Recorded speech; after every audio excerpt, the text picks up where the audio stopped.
Hola, ¿qué tal? Bienvenidos, buen día, esto es Aire de Campo, horario especial, bueno, un programa especial, porque como habrás visto en la TV pública, se está realizando la cobertura de lo que es la muerte del Papa Francisco, y nosotros aquí en Aire de Campo te vamos a contar, entre otras cosas, cuáles eran las cuestiones que él tenía con el campo, con la agricultura, sobre todo con los pequeños agricultores, con lo cual tenés que seguirnos en toda esta hora especial de programa. Esto es un pequeño homenaje nuestro para él, mirá.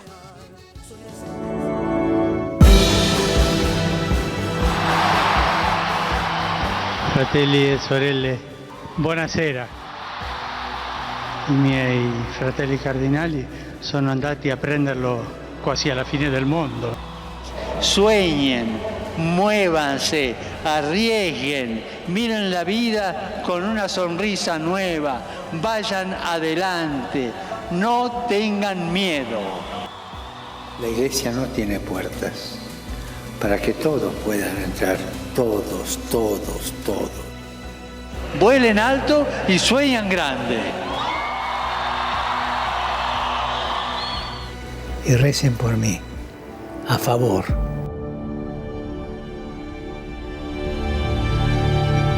Te quiero contar algo muy personal porque es la oportunidad. Soy católico, practico mucho y particularmente con Bergoglio antes y con Francisco ahora. Tenía una cuestión muy especial y muy particular. Va a ser un programa especial. Sin lugar a dudas era una persona muy cercana a los que menos tenían, a los que más trabajaban, y eso lo lleva directamente a una cantidad de personas, de trabajadores que están metiendo las manos, como él quería, en el suelo, entre otras cosas, o entre otros lugares, en el suelo argentino. Así que por supuesto que siempre y nunca vamos a dejar de rezar por vos, Francisco.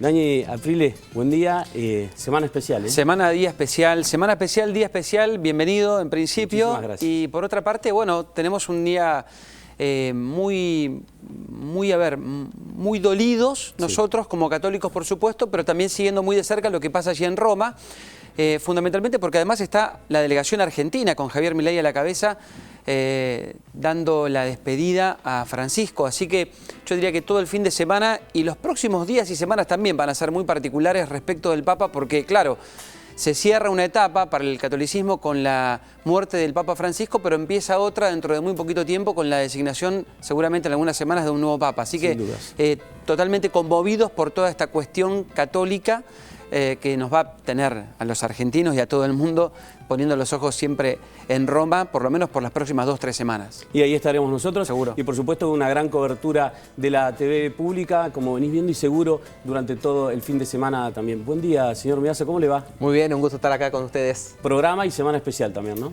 Sí, en temas económicos, más tranquilo que el anterior, por lo menos. Sin dudas. En temas agropecuarios, un poquito más tranquilo que el anterior. Y uno de los temas que justamente vamos a charlar es cómo viene la cosecha, que viene algo retrasada, pero con un ritmo de comercialización no tan atrasado, y qué podemos esperar un poquito hacia adelante en esos temas.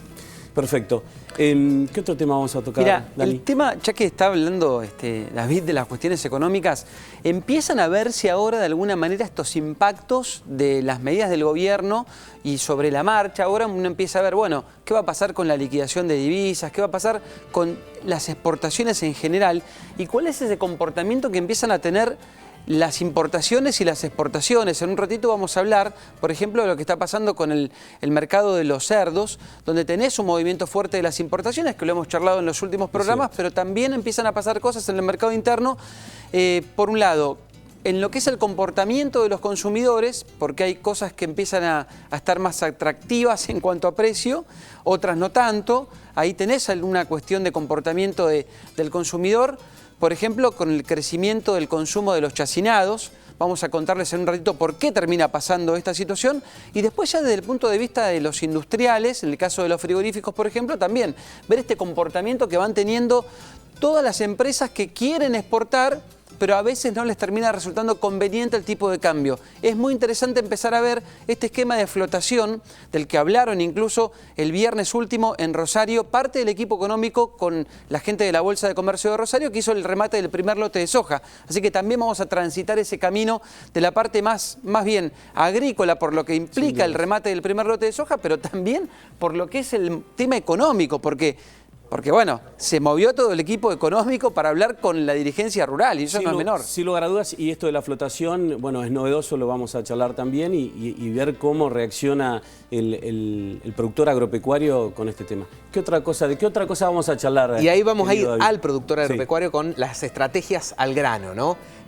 Nos vamos a meter ahora estamos en plena cosecha.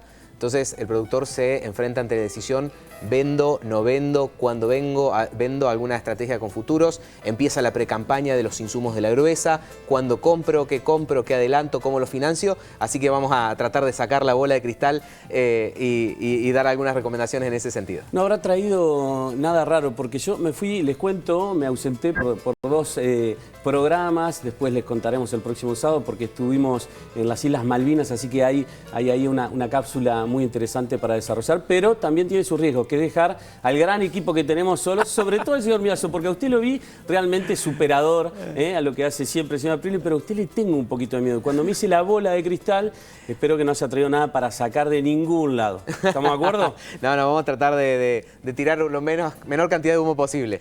Gracias por acompañarnos durante toda esta hora y te pedimos que te quedes ahí porque también vamos a charlar del mundo de la fertilización porque viene a visitarnos aquí al piso María Fernanda González San Juan, que es palabra autorizada por demás y amiga de la casa para hablar de fertilización en todas sus variantes y variables y cómo toca al agricultor argentino. Arrancamos con el primer tema. Tema Papa Francisco. Sabes que ha tenido muchísima vinculación. Vos lo anticipaste recién cuando hacías la apertura del programa, Joaquín. Ha tenido una vinculación tremenda con el sector agropecuario. Te diría que era constante su preocupación, por supuesto, desde la mirada católica, por los que menos tienen, fundamentalmente por el hambre, una de las cuestiones por las cuales se lucha sistemáticamente desde la Iglesia, pensando siempre en los que menos tienen, y Francisco era un convencido, Bergoglio en su momento, como cardenal, era un convencido de que además el problema del hambre era una cuestión no de falta de producción, sino de distribución. En todo caso. Y además ha sido históricamente muy crítico. Bueno, lo es, de hecho también es un mensaje que se respalda desde algunos documentos que ha emitido la FAO últimamente acerca del desperdicio de los alimentos que se termina generando, porque en realidad todos producimos en el mundo una cantidad muy importante de alimentos que sin duda alcanzaría para alimentar a la población. O debiera alcanzar. O debiera alcanzar. Después duda. Encima tenemos esos grandes debates de, bueno, ¿qué pasaría cuando en el 2050 seamos mucha más gente y tenemos que darle de comer a mucha más población, pero en realidad hay y alcanza para la que tenemos hoy? El problema es esa falta de distribución. Sobre eso también puso el ojo Francisco, siendo ya papa.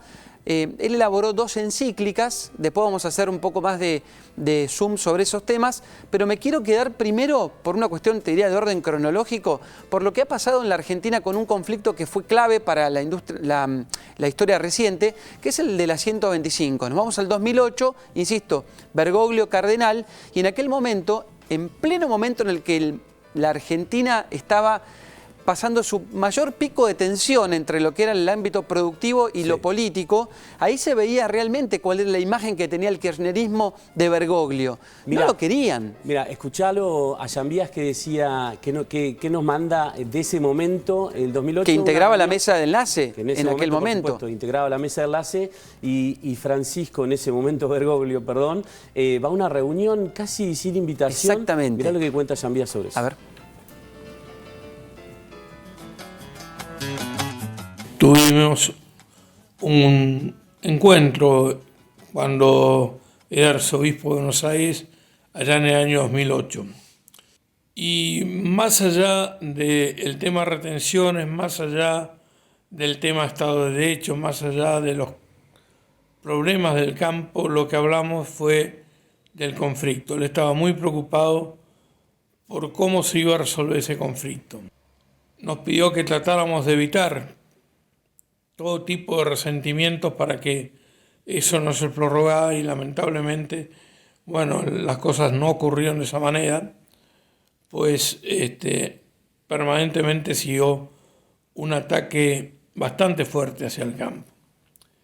Me acuerdo que después de expresar su opinión de buscar la unión y de encontrar entre todos una salida en paz, rezamos un Padre Nuestro, nos dio la bendición y este fue el brevísimo, pero para mi juicio sumamente importante encuentro que tuvimos con el arzobispo de Buenos Aires, con Jorge Bergoglio, que después fue nuestro Papa, el Papa Francisco I. Escucha, qué interesante estos documentos, porque hoy son documentos, ¿no? Sí. Un Mario Llambías, expresidente de CRA, en ese momento, 2008, mesa de enlace, una reunión en Pilar donde Bergoglio no estaba invitado y por su preocupación se acerca. Exacto. Y les menciona esto de la no grieta. Sí. ¿No? Y bueno, preocupado por la vino el justicia, kirchnerismo, ¿no? Pero... tal cual. Preocupado, muy preocupado porque se haga justicia en un conflicto que tenían los productores como protagonistas, muy preocupado también en ese momento por combatir la corrupción, ya se hablaba de algunos casos de corrupción también en aquel momento, y hay dos o tres cositas que quiero agregar sobre este punto. Previo a lo que ha sido el paso ya de la 125 por el Congreso, Bergoglio la llama a Cristina en un momento, hace un llamado, le pide un gesto de grandeza a la presidenta en ese momento, que por supuesto no es oído. Llama también Bergoglio después a Julio Cobos, vicepresidente, antes del voto no positivo, también habla con él, siempre intentando mediar, por supuesto, ¿no? Con la idea de que este conflicto no siga escalando, lo cual después terminó ocurriendo. Después, bueno, todo lo que ya sabemos, ¿no? Pasa esto, se vota en el Congreso, etcétera, etcétera, pero tiempo después, y acá sí te da una pincelada de lo que el kirchnerismo realmente pensaba de Bergoglio. Porque después pasaron los años, las cosas se fueron matizando. Vamos a los hechos, ¿no? Que es lo que realmente marca. En 2010, después viene un problema de sequía en la Argentina. En 2010, Carlos Kunkel, que era un acérrimo defensor del kirchnerismo en la Cámara de Diputados, Carlos Kunkel en ese momento habla, recordando a Bergoglio, ustedes se fueron a reunir con Bergoglio, bueno, bárbaro, pídenle que rece más fuerte, a ver si les llueve ahora, ustedes que se fueron a juntar. Eso te da una pauta también de lo que pasaba en ese momento con el kirchnerismo, con Bergoglio, que era la persona, el referente de la iglesia más importante que teníamos, porque era el cardenal. Sin dudas, sí, sí. Previo a ser papa. Y la mirada que tenía además Bergoglio del sector productivo, ¿no? Al que siempre miró, por supuesto, con críticas también, porque después vamos a hablar, si querés, sobre estas encíclicas donde él critica, por ejemplo, el extractivismo y defiende muchísimo a los agricultores, a los productores rurales, a los trabajadores de la tierra, defendiendo fuertemente a ellos, a los agricultores de pequeña escala, porque son los que producen la comida que después llega a nuestra mesa. Bueno, me diste el pie porque hablando de agricultores familiares, pequeños, productores, personas que meten la mano en la tierra, escuchá y mirá lo que nos mandó José Boitenco, que es el secretario general de la UATRE y hoy presidente de RENATRE. He tenido en 2 oportunidades la suerte de estar en una charla mano a mano con el Papa Francisco, el Papa de los pobres, el Papa de los humildes, el Papa de los trabajadores. Y la verdad que fue una experiencia más que importante desde el punto de vista de lo que representa el Papa para nosotros como argentinos y lo que representó para el mundo. Y darse cuenta en estos momentos que he tenido la suerte de compartirlo, de que uno iba a plantearle los problemas que nosotros tenemos como trabajadores acá y darse cuenta que él sabía o estaba más informado que nosotros, y particularmente en lo que tiene que ver con los trabajadores rurales. Contarles que sabe perfectamente de que los trabajadores rurales, que son los trabajadores más humildes de la tierra, que son los que tienen derechos pero que no se les reconoce, que lo único que pesa sobre la espalda de nuestros trabajadores son obligaciones.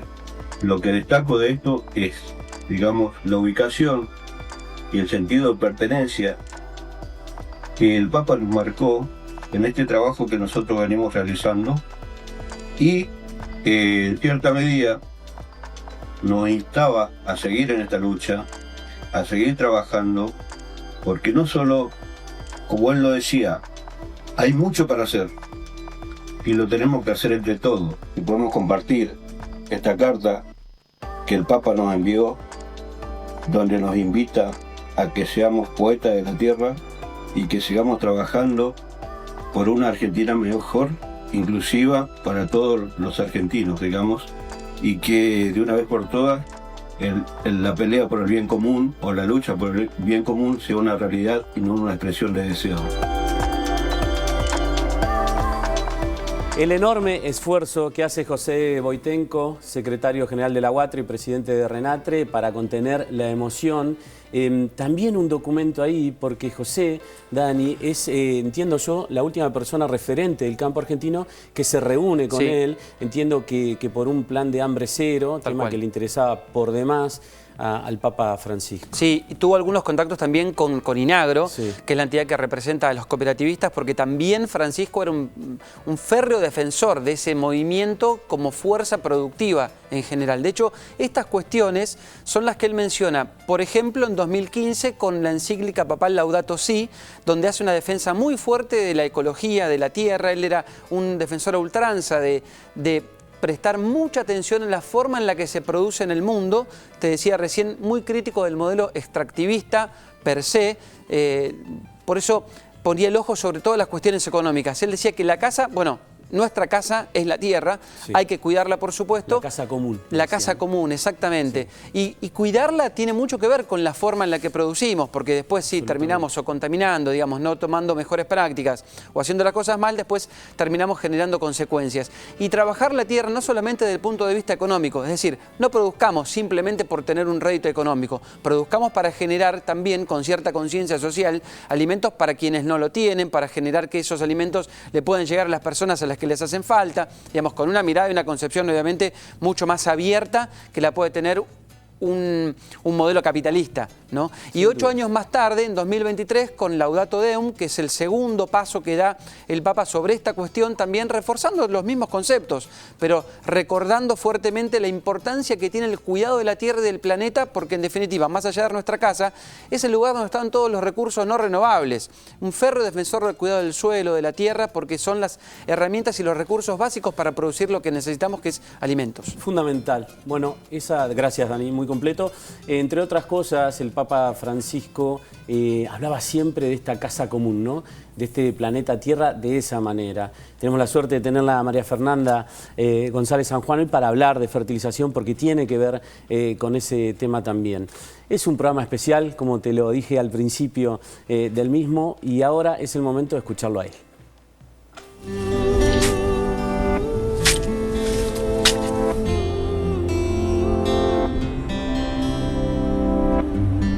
La tierra es un don de Dios.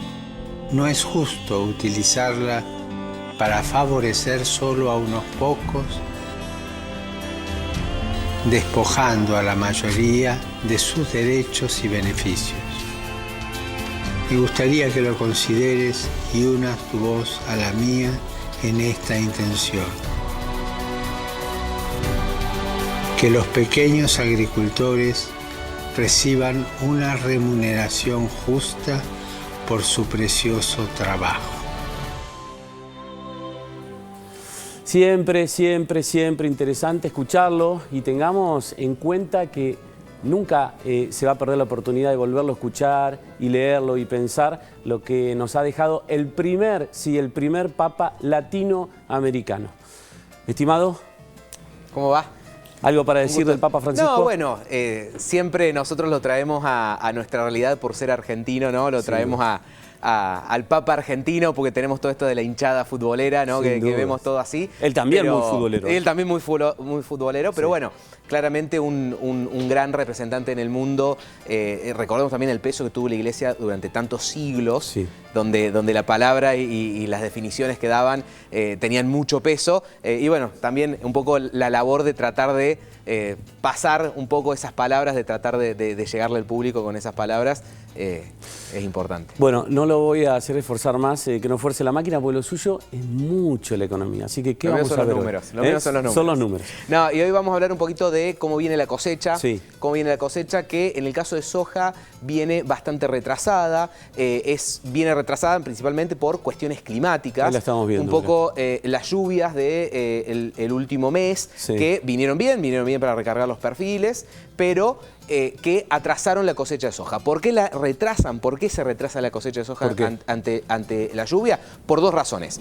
Una, los productores dicen, no hay piso, ¿no? Las cosechadoras, para poder entrar, si hay mucho barro, se dificulta el trabajo. Entonces, eso es lo primero. Y lo Recordemos segundo, a nuestra audiencia que las cosechadoras son la maquinaria más grande, más pesada que tiene la agricultura, con varias toneladas, muchas toneladas. Después, para el próximo sábado, te vamos a contar exactamente cuánto pesan las cosechadoras. Si llueve, hay barro, si hay barro y metes una cosechadora, la sacás, me hace señas Abril, al mes siguiente la sacás. Más o menos. Más o menos. entonces, ese es el primer punto. Y el segundo punto es que Sí. necesitas que los granos tengan determinado nivel de humedad, que estén Sí, sin secos. dudas. Entonces, por las dos razones, se atrasa. ¿Cuánto se ha atrasado? En el menor nivel de los últimos años. Esto es algo que hace la Bolsa de Cereales de Buenos Aires.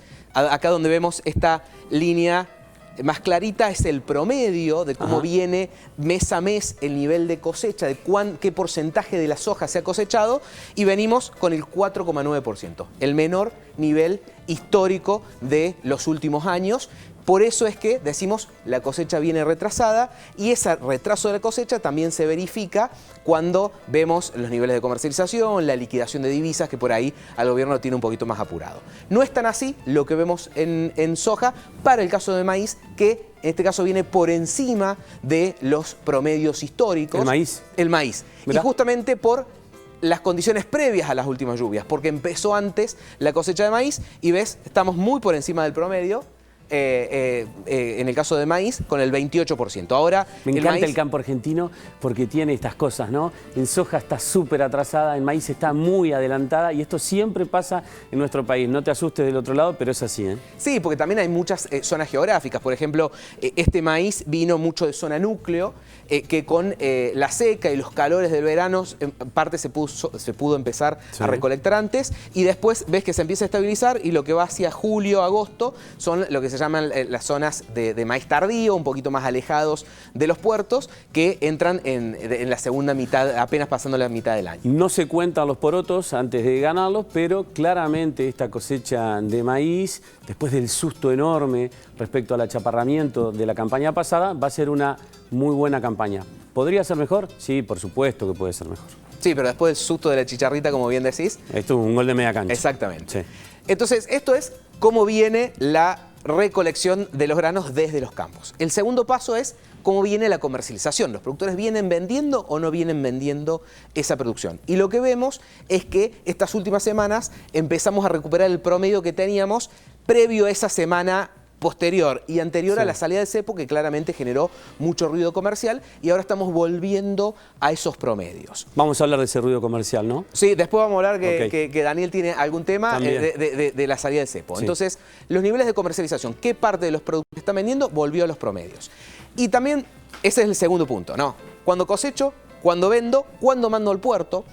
Los envíos a puerto vienen avanzando de manera muy significativa. Venimos con cerca de 6.000 camiones por día que ingresan a las zonas de puerto, 6.000 camiones por día. Es mucho. Esto la gente que nos esté viendo de Rosario, que esté transitando por muchas zonas del país, lo ve de manera negativa, pero es algo positivo, cuando en este momento del año pasado estábamos con 4.000 camiones. Así que, ese dato Paréntesis, positivo. 6.000 camiones por día en una autopista 9 que ha quedado tremendamente angosta. Me tocó venir de Rosario, de Córdoba en realidad, así que hice toda esa parte de la 9, y en esta época, como dice David, la verdad que transitarla es peligroso.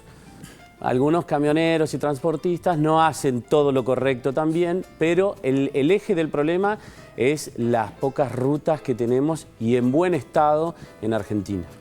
Así que bueno, simplemente eso, que cuando andemos, por ejemplo, el fin de que viene, que es fin de largo por el Día del Trabajador, que mucha gente espero que pueda salir y viajar y se encuentre con muchos camiones, es por esta razón que lo podemos ver como algo negativo, pero también como algo positivo en términos de la actividad económica y la producción en movimiento. Así usted que le eso gustan como los positivo. fines de semana largos, lo invito a viajar al escritorio. Muy bien, viajemos al escritorio. Y hablando de viajar, te doy otro dato, que en marzo el 19% de la soja procesada por la industria aceitera fue de Paraguay. ¿Vio?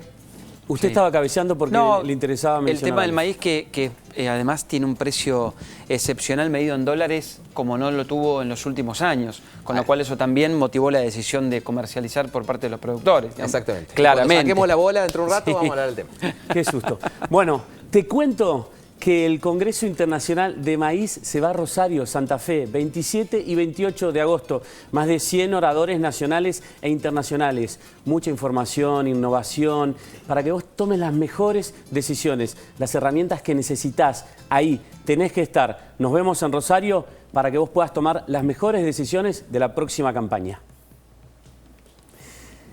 Seguimos. Bueno, hay un tema acá que me parece muy interesante que también pasó esta semana, Joaquín, que está vinculado yo diría, las relaciones internacionales, a lo que es la importancia del sector agropecuario, entendiéndolo esto desde el punto de vista político, no solamente para la Argentina, sino fundamentalmente para la región, y después dando un paso más adelante y ya pensando en lo que es la relación entre el Mercosur y la Unión Europea. Empiezo por lo primero. Estamos hablando de la cumbre sudamericana agroglobal. Se hizo una cumbre muy importante, es el segundo encuentro que se hace, en este caso se hizo en la Argentina, en el Congreso de la Nación, estamos viendo las imágenes justamente aquí mismo, que son básicamente del encuentro, exactamente, porque lo organizó la Fundación Barbechando, junto con legisladores, bueno, muchísima gente, 180 legisladores de toda América Latina. Te diría que acá participaron Argentina, Brasil, Colombia, Paraguay, Perú y Uruguay. Son, en términos productivos, los países quizás más fuertes, obvio con especial énfasis en lo que hacemos en Argentina, en Brasil y en Paraguay, ¿no? Porque somos los más importantes desde el punto de vista de la cantidad de lo que podemos aportar a la producción global. Pero acá se hace un trabajo muy interesante para ver de qué manera, primero con leyes, primero con acuerdos, podemos lograr después, como bloque y como territorio gigantesco que es América Latina, sin duda, tratar de que esto después se transforme y se materialice en leyes para que se le dé previsibilidad a los sectores productivos, tal como lo hizo Brasil. Todos tomamos el ejemplo de Brasil. Sí. ¿Por qué? Bueno, porque creció fuertemente en los últimos 20 años. Hizo lo que no hizo nadie prácticamente en toda la región. Y ahí te voy a spoilear algo y lo recuperamos porque vos tenés esa habilidad que tiene que ver con Teresa Cristina. Vi en la rutina semejante nombre. Teresa Cristina fue a Brasil quien reacomodó todas las piezas para que Brasil sea hoy lo que es y para que Brasil pueda ser lo que va a ser, ¿no? Foco, trabajo. Exministra del Agro de Brasil. Exministra del Agro de Brasil. Me tocó particularmente estar con ella el año pasado en un evento en San Pablo y es realmente impresionante. Sí, sí. Bueno, te diría que ha tenido Brasil... no es casual, nada es magia ni es casual. Acá hay gente que ha sido capaz y que ha tomado buenas decisiones y que además han tenido la suerte de haber estado acompañadas por dirigencia que ha respaldado sus proyectos, porque no es que en la Argentina no haya gente que piense como pensaron en su momento en Brasil. El punto es que en la Argentina no hemos tenido la posibilidad de que la dirigencia respalde todas esas ideas. Por eso destaco lo que se hizo en Brasil hace mucho tiempo, que es una bancada ruralista, donde no importa de qué partido seas, todos van para el mismo lugar, defendiendo la producción y creciendo y haciendo que Brasil sea cada vez más grande. Vos retame si te interrumpo mucho. Pero en el 2008, cuando Argentina trataba de organizarse con su mesa de enlace, recién ahí Brasil en el mismo momento armaba su bancada ruralista. Claro. Mirá dónde está Brasil y mirá dónde estamos nosotros. Sí, claro. Brasil, me pasó también, no quiero ser autorreferenciar, estar con Lupión aquí en Argentina en el Congreso, en unas reuniones por trabajo, una entrevista, y en ese momento se discutía el IVA, David, en Brasil, y ellos tuvieron que llamar a Lupión para entender qué iba a votar la bancada ruralista. El presidente del Frente de Agropecuario, digamos, de los legisladores en Brasil. Tremendo, Pedro más de Lupión. 400 escaños manejados por lo que es la agricultura, el campo, de manera responsable, no otra cosa. La importancia del manejo político en el agro. En aquel momento, porque esto uno lo dice y dice, pero bueno, pero ¿cómo nos impacta a nosotros esto si se organizan bien? Bueno, en aquel momento Brasil vino a ver cómo nosotros hacíamos nuestros negocios en Córdoba con los biocombustibles.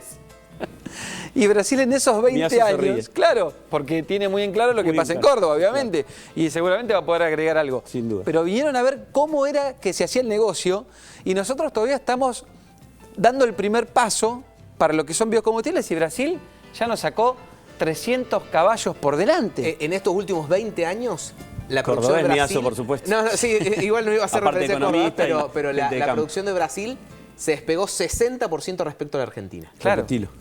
Ese es el impacto y con industrias, con empleo, con desarrollo social y geográfico de un montón de localidades que están en el interior de la Argentina, que se desarrollaron igual en Brasil y lo lograron y lo hicieron. Pero 60. no porque Si son unos Argentina genios. hubiese crecido al mismo ritmo que Brasil, hoy estaría produciendo 60 millones de toneladas adicionales de granos.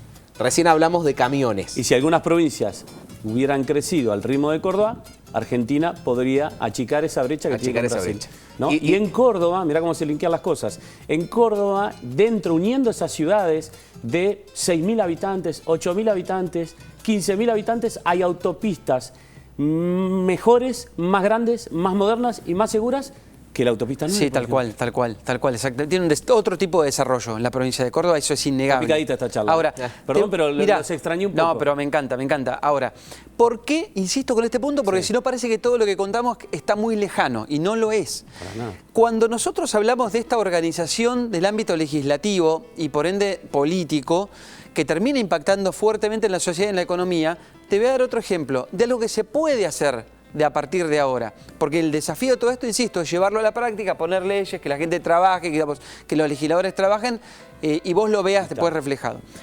Algo que podemos hacer, y ya estoy agregando información de lo que es el Acuerdo Unión Europea-Mercosur. Porque con lo que está pasando en el mundo, con la guerra arancelaria que propuso Trump y que va a continuar, porque estamos en un mundo que Porque es aparte muy se está dinámico. repitiendo toda la relación anterior entre Xi Jinping y Trump, ¿no? Todo eso se está replanteando y se va a replantear en las semanas siguientes y los meses siguientes. ¿Eso qué hizo? Bueno, que Europa pensara, algunos países, Francia por ejemplo, con Emmanuel Macron en la cabeza, que eran de los mayores detractores del Acuerdo Unión Europea-Mercosur, ahora esté preocupado por empezar a acelerarlo. Y otros países empezaron a sumar, caso de España y otros más. ¿Por qué? Bueno, porque temen ver que los productos que iban de Estados Unidos empiecen a estar más caros, de dónde compramos, hagamos un acuerdo mejor con Mercosur, que es el otro lugar del mundo donde todavía se produce y se produce muy bien.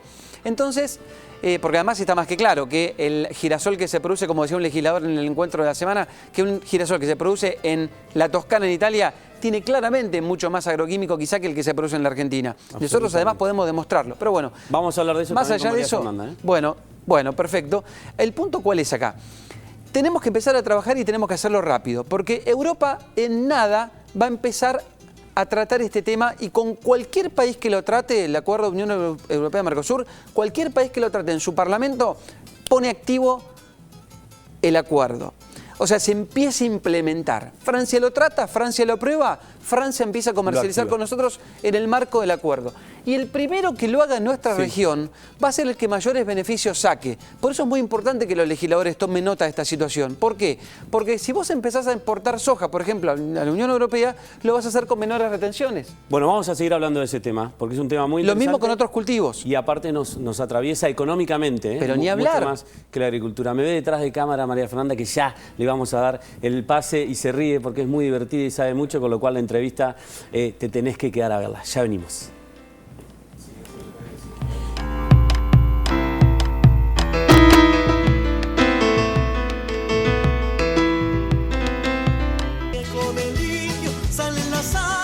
Gracias por acompañarnos en Aire de Campo, en un día especial, en una transmisión especial de TV Pública, con todo lo referente al Papa Francisco.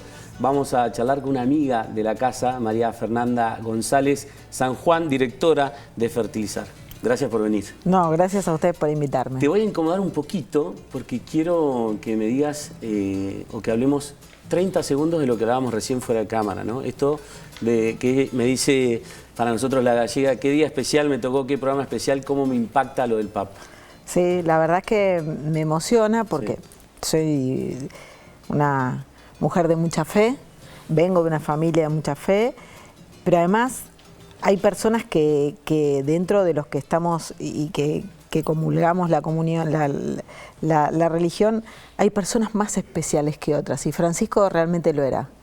Yo recuerdo cuando vino Juan Pablo a la Argentina, que yo en esa época iba a la parroquia, estaba en la Acción Católica y fui, y de verdad que Juan Pablo también era una persona muy carismática, pero creo que el Papa Francisco tuvo un nivel de compromiso importante, y fue realmente un tipo que desarregló de una forma, de una buena forma. Sí. Y creo que eso hizo bien, nos hizo bien a todos los que tenemos fe y a los que no también, porque realmente nos ha traído a temas que lo que hablábamos, lo que ustedes comentaban antes, ¿no? Esto, el valor que él le daba a la tierra.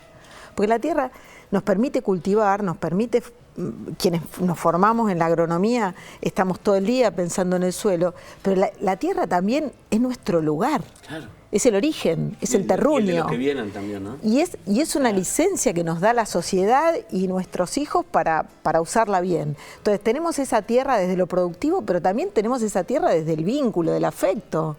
Vos sos de Entre Ríos, vos sos, y ese suelo entrerriano y ese barro entrerriano es distinto que el cordobés de David, y es nuestro origen. Entonces es muy simbólico que él se haya comprometido con esos temas. Che, qué lindo escucharte decir esas palabras. Sí, la verdad es que me emociona. Ojalá que... Gracias por esta pastillita.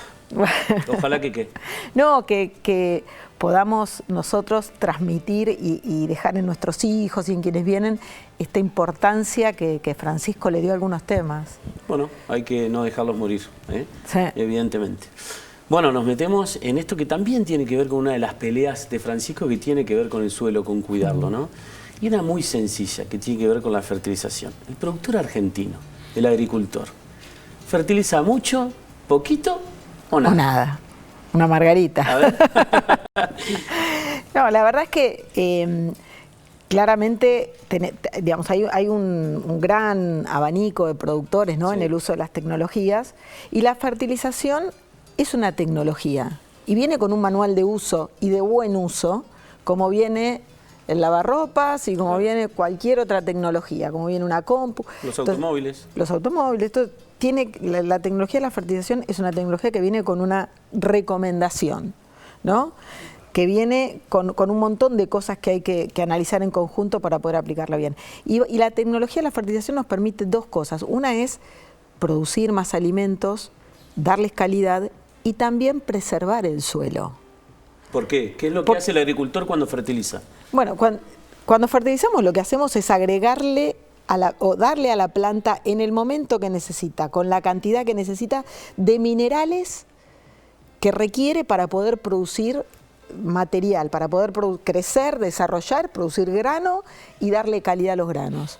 Los nutrientes que nosotros agregamos con los fertilizantes son los mismos nutrientes que están en el suelo y son los mismos nutrientes que están en los alimentos y son los mismos nutrientes que la naturaleza tiene en algún lugar resguardados. Claro. Entonces, no se inventan los nutrientes están en la naturaleza, pero la planta tiene un requerimiento que lo que está en el suelo guardado de forma natural no alcanza a cubrir el requerimiento de la planta. Y además, si me lo llevo, se lo saco al suelo. Vos decís, me lo llevo en cada campaña, ¿no? En cada campaña, cuando la planta crece, absorbe nutrientes. Hago este gesto porque los absorbe de las raíces y los lleva a la parte aérea. Y nos lo llevamos cuando trillamos, cuando cosechamos el grano. Nos llevamos nutrientes. Ahora, que los necesitamos para vivir, para comer. Sí, lugar a dudas. Entonces, ese nutriente... Esta es una cadena virtuosa. Exactamente. Y es buenísimo que ocurra, si no la vida sería inviable.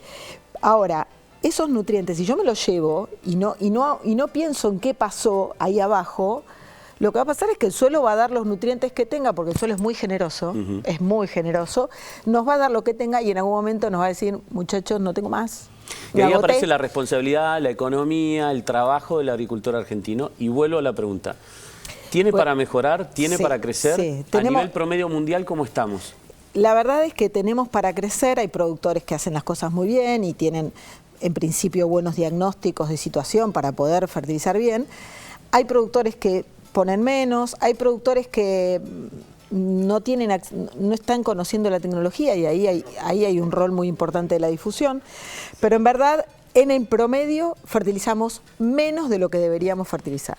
Probablemente estamos cerca de un 40% menos de lo que deberíamos, de los nutrientes que deberíamos aportar. 40% menos. Que es mucho, porque ¿quién lo pone? La tierra. El suelo. ¿Y qué pasa ahí? Quedamos en rojo con esa cuenta y estamos en deuda con ese recurso. Además de que producimos menos. No, sin lugar a dudas que si hay una exigencia natural y no la cumplimos, sin lugar a dudas estamos debiendo. Dani. Recién, María Fernanda, hablaste de lo que se va de nutrientes con cada vez que crece una planta y nosotros la sacamos del suelo. Pero la pregunta es, y es algo que crecimos con esto, ¿no? Siempre decimos que vos en la Argentina tirás una semilla y crece. Y crece. ¿Sigue siendo verdad? Sí, a ver, Argentina tiene una variedad de suelos, pero unos suelos digamos, para decirlo de manera sencilla, que son realmente agrícolas. Son realmente suelos con buena combinación de arcillas, arenas, limos, que eso es como estructural. ¿Te tocó o no te tocó? Me tocaron los rulos, es lo que tengo, puedo hacer cosas. La verdad que es lo que tengo. Bueno, tenemos suelos con buenos equilibrios entre arcillas, limos, arenas, que me permiten porosidad, que me permiten estructura. Sí. Hay suelos con más materia orgánica. La materia orgánica es lo que me permite ver ese suelo cuando hacemos una maceta y lo vemos lindo y lo vemos negro y lo vemos migajoso. Y eso me da un buen equilibrio para retener agua, pero también para tener aire, para que haya vida dentro de ese suelo, lombrices, insectos y toda la fauna que está ahí adentro, que me ayuda un montón a poner disponibilidad de nutrientes. Argentina tiene antecedentes de suelos muy nobles, muy fértiles, combinados con una buena precipitación en promedio. A veces hay años que la pasamos mal. Dijiste que estábamos en rojo, pero sí, por eso sigue siendo claro, así. Pero ¿hasta qué punto esos suelos pueden acompañarme? ¿Y qué autoridad soy para tomarme la licencia y decir, bueno, lo uso, me lo llevo puesto con las cosechas y después qué? Bueno, es una discusión bien importante y es a nivel nacional, sin lugar a dudas. Algo que decimos siempre es, el suelo es un recurso natural, es no renovable en la escala de tiempo que tenemos los humanos y es de gestión privada. Y acá es donde se pica el tema, porque es de gestión privada y entonces pero la licencia de usar el recurso natural para producir alimentos nos la da la sociedad. Es exactamente la crítica extractivista de la que hablaba el Papa Francisco. El Papa Francisco, que estamos en el programa especial, ¿no? Sin lugar a dudas. David. ¿Cuál es el factor? Y ahí te llevo al económico principalmente, pero fuiste hablando de otras cosas. No esperábamos menos de vos. ¿Qué hace? Sabía que esto me le iba a complicar. ¿Qué hace que tengamos ese bajo nivel de reposición? Mirá, la verdad es que el factor económico es importante, pero no es lo único. Vos sabés que no es lo único, porque cuando uno mira curvas que se juntan con un montón de datos de ensayos y de productores, y esto es una información basada digamos, el movimiento CREA, que es un movimiento con datos de muchos productores que aportan esa información. El margen bruto, que es lo que mira cualquier persona que produce alimentos, vive de eso, ¿no? Entonces negocio, tiene que ser un negocio, tiene que ser rentable. Entonces, el margen bruto de esta actividad está asociada directamente al rendimiento y no está correlacionada con el tema costos. Cuando vos pones la correlación entre margen bruto y costo, se arma una nube de datos que no tienen mucha correlación. En cambio, entonces vos decís, hay que analizar bien hasta qué punto me descanso en el tema costos, en el tema precios, para decidir o no el uso de una tecnología. No siempre es así. Igual, es verdad que hubo años donde la cosa estaba como complicada, ¿no? Muy entreverada. Ahí tengo algo para vos. Si vos en esta nube confusa, sí está claro que el productor argentino, cuando está asfixiado económicamente, de las primeras cosas que corta es la fertilización. Sin embargo, hay una correlación directa entre la fertilización y el crecimiento del margen bruto. Entonces, es morderse la cola todo el tiempo. ¿Cómo se sale hay eso? algo, lo que pasa es que... ¿Pero estás de acuerdo o no? Sí, es así, ¿no? Es así. Pero el suelo algo me da, algo me acompaña y es algo... Y el costo que pago, entre comillas, de no fertilizar, en realidad no lo vi, porque no me rindió. No es que yo vi un maíz de 11.000 kilos y coseché 7.000 y entonces ahí me dolió ver ese salto. Puse lo que me daba, lo que me pareció, lo que supuse, me refiero, fertilicé con eso, y bueno, y coseché 7.000, y la seca me pegó. Bueno, es un tema que van a hablar, me quiero imaginar, en el próximo Congreso de Fertilizar. Contame brevemente de qué se trata e invitemos a la gente, por supuesto. Sí, el Simposio Fertilidad 2025 en este caso es un simposio que se viene haciendo hace 17 años. Un montón, ahí nos conocimos. Ahí nos conocimos. Y la verdad es que es un evento donde nos juntamos para entender y poder saber cómo hacer la mejor agronomía posible. Ahí siempre, obviamente que hay contextos y todo eso hace a la agronomía, pero hoy, te digo, este año puntual, la pelota está de nuestro lado, de los que decidimos la producción. Claro. Tenemos humedad, ¿no? que es como el factor que más nos condiciona. Es la base de todo. Claro. Es el amanecer del día. Claro, tenemos humedad, tenemos oportunidad de hacer agronomía.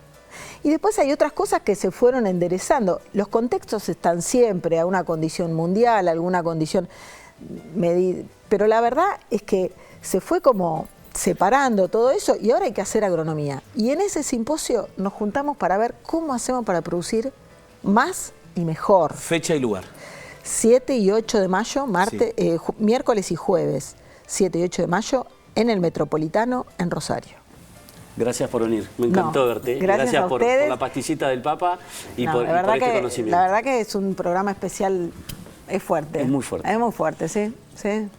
Pausa, ya venimos. Soy eco del indio, sale en la sangre, tierra en la voz. Soy luz y camino, eco del indio, sale en la sangre. Gracias por estar con nosotros aquí en el final, último bloque de Aire de Campo. Sabés que nos podés y tenés que seguirnos en nuestras redes sociales, TV Pública y @lapasteleraagro, y ahí vamos a seguir intercambiando conceptos. No te olvides que queremos que nos mandes tu foto, de dónde nos ves, cómo nos ves, si estás tomando mate, estás de la cama, estás en el campo, en el departamento. Mirá que lo que hablaba María Fernanda González San Juan recién también sirve para la maceta, para tu balcón, para tu patio. Ojo con eso, toma nota y si no, lo comentamos en redes sociales. Momento miazo. Usted no se ríe, Aprile, porque usted no tiene que poner la cara acá. Este es un momento miazo. Como un oráculo. Es algo. Le pedimos para el próximo programa la máquina de humo a la producción.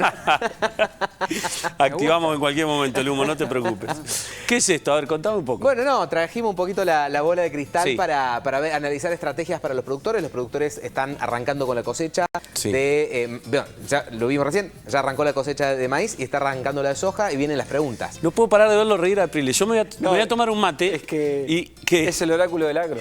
Pero la pelota le pusieron el gráfico. No. Ojo que ahora tenemos una dupla, a quien le mandamos un beso y un abrazo, una dupla muy peligrosa en el control que nos manejan. Mira, en breve nos empiezan a manejar la vida. Un paréntesis que es que usted ve poca estas cosas y no tiene esa bola de cristal. Usted es un estudioso, usted tiene data, usted sabe. Así que cuéntenos un poco. Así que bueno, vamos a eso. El productor tiene que empezar a tomar decisiones con la cosecha ya un poquito en mano, en un contexto cambiario distinto, donde la probabilidad es que el tipo de cambio esté más bien cerca del piso de la banda, que es del techo. Estos días los hemos visto en 1100 y pico, y a medida que ingresa la cosecha lo podemos llegar a ver un poquito más abajo. Eso claramente va a generar una presión hacia abajo al mirarlo en pesos de los precios de los granos, donde podemos ver la soja que venía de 330 a que se nos vaya un poquito más cerca de 300, el maíz que venía de 230 a 240 que se nos vaya un poquito más cerca de 210, ¿no? Entonces, claramente el productor en esta cuestión va a tener dudas, ¿vendo, no vendo? Ahora, te hago una interrupción y ojalá no te saque de foco. Esto de la flotación, lo que hablábamos con Daniel hoy temprano, esta novedad en plena cosecha, en venta, en 6.000 camiones por día, el productor se inquieta, ¿cómo? Porque nosotros venimos de un gobierno, el productor argentino viene de un gobierno anterior que cuando tenía necesidad cantidad de plata, pum, ponía un parche y bueno, así se desacomodó toda la economía. Sin embargo, ahora hay mucha previsibilidad. Esto es realmente novedoso. Por primera vez se tiene una banda oficial de flotación de la moneda con la cual vive, trabaja, consume, paga. Así se mueve el agro. El campo se mueve en dólares. Sí, exactamente, para que la gente sepa. ¿Tuviste muchos llamados esta semana? Sí. El grano, pero por suerte con un poquito más de respuesta que la semana anterior, ¿no? La semana corta, ¿no? Sin duda. No, para que la gente sepa, en el agro el grano está en dólares oficiales. Sí, claro. El fertilizante que conversamos recién está en dólares oficiales. La semilla, digamos, tanto los costos como gran parte de los insumos están dolarizados. Entonces, por eso es que el productor piensa en dólares, ¿no? Porque no le gustan los pesos, más allá que a los argentinos en general no les gustan los pesos. Pero bueno, algunas cositas para dejar en claro. Dale. Maíz, con 235.000 pesos más o menos que cerró estos días, muy buen precio. Si miramos la relación maíz-soja, en los mejores niveles históricos de los últimos años, los productores estuvieron muy incentivados a vender maíz durante el verano porque la relación de precios, porque el precio de maíz era bueno y la relación de precios respecto a la soja era buena, estamos de nuevo en los mejores niveles que tuvimos en el verano. Entonces, ¿productor qué? Cosechó soja, cosechó maíz, le está más incentivado a vender maíz que a vender la soja. Si vemos presiones de precios en los próximos días a medida que empieza a entrar la cosecha y el precio se deprime, en el caso de la soja, interesante para analizar los futuros. Sí. Hoy, futuro de soja más futuro de dólar, que cualquiera lo puede hacer, puedo garantizar un precio en pesos para la soja por encima de los 400.000 pesos para noviembre. Datazo, que es algo que puedo hacer hoy vendiendo futuro de soja. Datamiazo, diría yo. Sí, claro. El punto es cuántos productores se animan a hacer esa operación de hacer la venta y después ir al mercado de futuros. Digamos, ¿cuántos están habituados a hacerlo? No digo animarse, sino estar habituados. Pocos están habituados. Esa discusión la tenemos al final, cerramos ahí, que quiero ver unos temas que también linkean del cuádruplex. ¿Usted sabía que Aprile tiene una sección que se llama cuádruplex? Sí, yo me imagino un duplex doble. Sí. Y eso es la visión que se me viene a la cabeza. Cerremos ahí ahora. No, y para cerrarte, o con futuros para el caso de soja. Y viene la discusión de la tasa, ¿no? El famoso carry trade, que no es tan carry trade, pero el famoso carry, que hasta el propio gobierno ha dicho, vamos con, vendan y aprovechen la tasa, ¿no? Y en ese sentido, cuando estamos en la parte inferior de la banda, y se disminuye mucho el incentivo a hacer tasa. Sí, pero ahí los productores ahora tienen una opción que no tenían hace 15 días, que son los instrumentos 100% en dólares, como es un bono, una L30, los bonos más comunes, un BOPREAL que emitió el Banco Central. ¿Por qué el productor no tenía esa opción? Por la brecha cambiaria. Si yo me pasaba de un dólar linked, como es la soja o el maíz, a un bono, yo perdía la brecha al medio. Ahora no. Ahora no. Entonces se abre esa nueva posibilidad para que los productores tengan en cuenta en esta campaña. Lo vamos a seguir desarrollando el sábado próximo.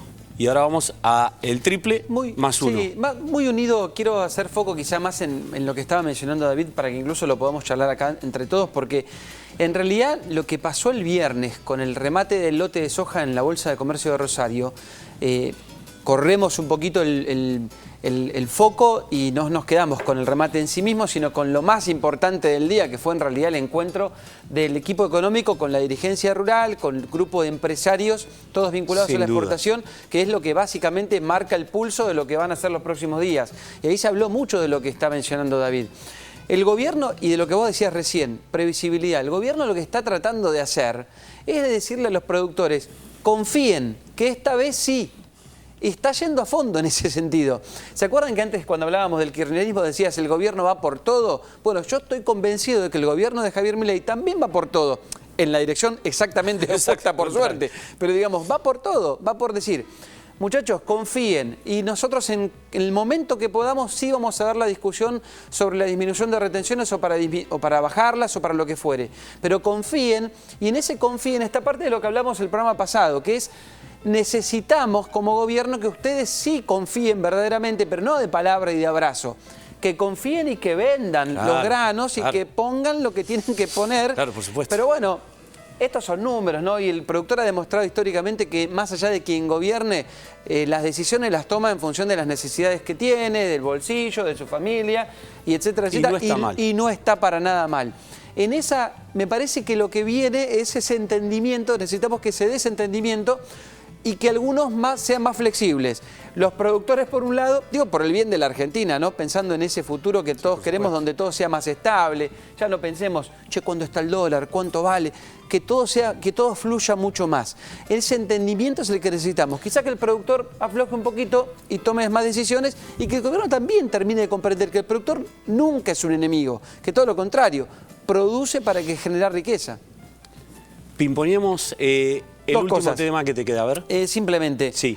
Muy vinculado al tipo de cambio. Las Claro. exportaciones de carne, que están cayendo, están en caída, hay preocupación por ese punto, pero claro, fluctúa el tipo de cambio. Habrá que empezar a trabajar en los costos internos para ver de qué manera la industria puede tener más rentabilidad. Porque con este tipo de cambio es muy interesante hacer como importadores el negocio de traer cosas de afuera, carne porcina, por ejemplo, y está siendo poco atractivo vender y exportar, porque se genera poca rentabilidad. Punto importante para trabajar desde el gobierno. Muchísima información. Gracias, Daniel querido. Migazo, un gusto tenerlo aquí. No nos vayamos de mambo con el tema de las bolas de cristal y eso. Por favor, te lo pido. A vos te quiero agradecer particularmente por habernos acompañado en este programa muy especial. El sábado próximo a ver si metemos una pastillita de Malvinas y te contamos un poco cómo anduvimos ahí. Aprovecho y le mando un abrazo grande a la familia Paz, que fue con quien fui. Un beso enorme, Rodri querido, excombatiente. Pero este programa particularmente te lo vamos a dedicar a vos, Papa Francisco. Chau, chau. Soy eco del